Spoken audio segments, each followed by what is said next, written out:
this Republican representative, Josh Brecheen, he's a Republican from Oklahoma. He actually went home and did have, during this long-ass August recess, since we haven't heard from Congress at all, he did have a few town halls. He's been plastering his page about how he's having town halls. This is some of the stuff that he's been talking about in his town halls, though. This is the downside. Yeah. We've got Sharia law trying to be set up in America today. Absolutely we do. You have Sharia law trying to be established in America today. The Muslim Brotherhood is the ideology, and you've got a Turkey president, guys. We're not going to turn into chaos. We've been really good to each other today. Turkey has a president who has made statements relative to reestablishing the Ottoman Empire. And he wants to be... Look out, bro. Sharia law is on the horizon yet again. It's like, it's like 2008 or something, because Sharia law is back. Did you know that the Turkey president is looking to establish Sharia law? I'm not sure if Josh has heard, but the American president is looking to establish fascism, in this country, where you're standing, where people are chuckling and laughing at you. But it's odd enough that seemed to be the most disruptive portion of this whole thing, because the people kept listening to his dumbass say all these things. And in fact, when they asked him questions where he didn't know how to answer, I don't know why they didn't start throwing tomatoes, but it's probably because they cost too much. I've heard President Trump say more than once that he has lowered drug prices by 1,500%. I'm not sure how that works. And the other is, can you tell me what specific bills we've passed or worked on that would lower grocery prices? Yeah. Well, ma'am, you're talking about things relative to state level. And so you're mixing federal and state in terms of if you look at what the 18 enumerated powers say, the 18 enumerated powers that when every member of Congress holds up their hand and swears an oath to uphold and defend the Constitution. And most people who run for Congress don't know those 18 enumerated powers. And they don't know the 10th Amendment that says the powers not delegated to the United States by the Constitution nor prohibited by it to the states are reserved to the states or their people respectively. And so what I'm saying to you is Oklahoma, if you want to have that conversation about grocery taxes, they've been having that conversation. Yeah, but what I'm saying is, but relative to constitutional authority and the way that I have my staff analyze things, what we're allowed to do, okay, what we're allowed to do is, it has to be under the framework. We are given tax status, but tell me the federal tax right now on groceries. So what I'm saying is state. You're talking about state. Who's next? That wasn't an answer. There's a difference. There's a federal and there's a state. So what are the state taxes on groceries? She didn't ask about state taxes on groceries. She asked about lowering grocery prices, because the guy that you follow behind and sniff his ass, he said he's going to get grocery prices down.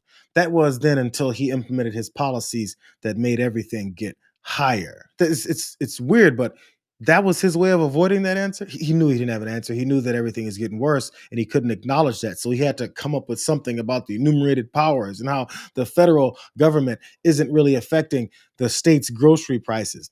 If that's the case, why did the now president say that he, as the president in the federal government, could affect grocery prices in Oklahoma? Why did he say it? Was he lying to you, or are you lying to us now?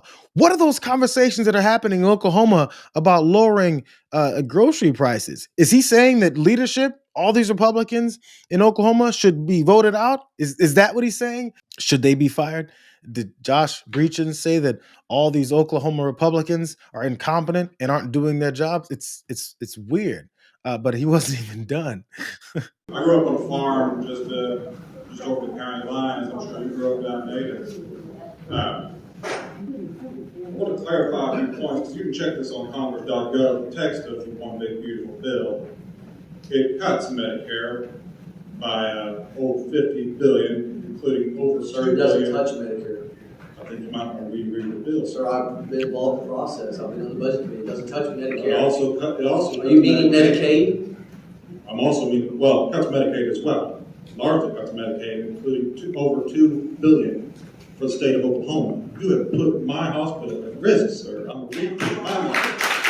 I must admit, all my friends really know how easy it occurred on the job. I'm sure you do too.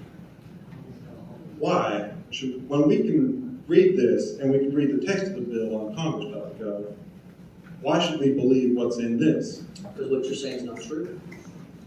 You don't have any facts to back up what you just said. I agree with that.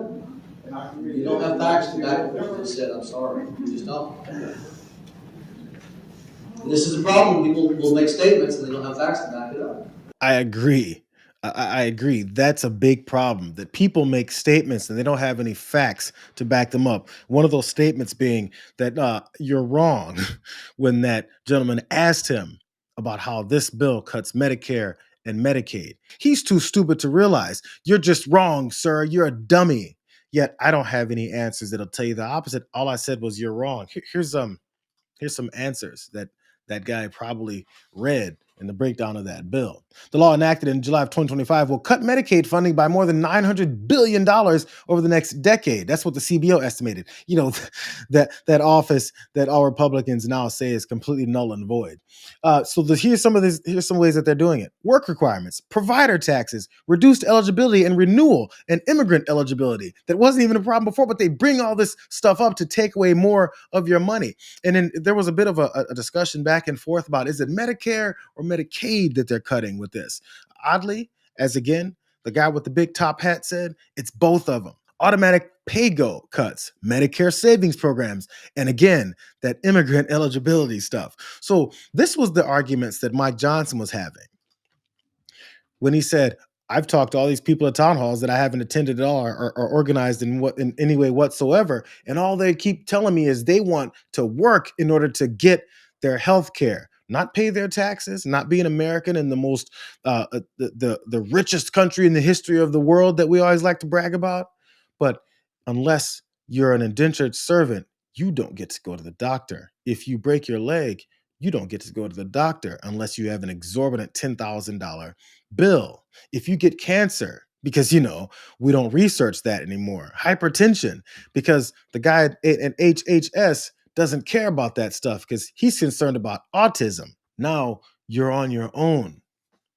But the guy that represents, and I put those in serious quotation marks, supposed to be representing these folks, what he has to say is you're wrong about the facts, about what everyone knows now that you've signed on to that bill. But he was asked a pretty intelligent questions about what is they could do maybe as far as, providing healthcare for citizens of, again, this greatest nation on earth. There's a direct comparison to another country that does things the right way in this question and answer. Previously expressed that you want to make America healthy again, aka MAGA. Without the marketplace created by ACA or Medicaid expansion, many wouldn't be able to afford health insurance or health care. In order to make America healthy again, would you support health care reform that offers a public option to all Americans, such as Japan's model, which prices premiums based on income and is available for all residents to opt into if they wish? So you give me a little bit of information there. I would need to know a whole lot more. I am absolutely in favor of the MAGA movement. I met early on with RFK, with a group of us, because with Marco Rubio, who's now Secretary of State, he allowed me to join him when I first got to Congress on the making all SNAP, formerly known generations ago as food stamps, to make all SNAP purchases be free of the unhealthy elements of dessert and certain things that we know drive up obesity rates for kiddos and just, all the correlations, long-term effects of health outcomes.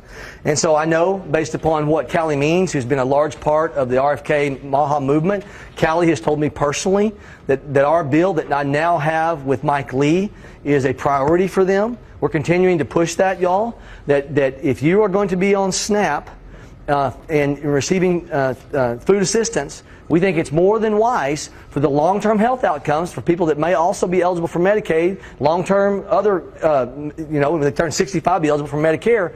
It is a great investment in its wisdom to make sure we're not allowing the purchase of sugary drinks and prepackaged desserts, and that healthy foods become the standard model again, and that leads to great outcomes, which not only will bless us as a nation, make us healthier, but financially will bless us when the downstream effects of health impacts, and the largest driver of our healthcare cost is hospitalization rates, and so many things can be prevented by nutrition and healthy eating. This guy's really bad at this. He's asked a very direct, easy question, about how other countries actually have working healthcare systems. But the problem is we steal from our citizens. We extract as much money as possible and give it to rich people. But he couldn't answer. The main thing you need to hear from that answer was he said, I have to know more about what you're talking about as far as public option and the way that other countries do it. I'd have to know more what you're talking about. We know you don't know anything that you're talking about. But he heard Maha and went, yeah, I support RFK Jr. And all RFK Jr. talks about is food additives and dyes and colorings and fatty foods, because apparently that's the cause for every kind of ailment, every kind of sickness, everything in the world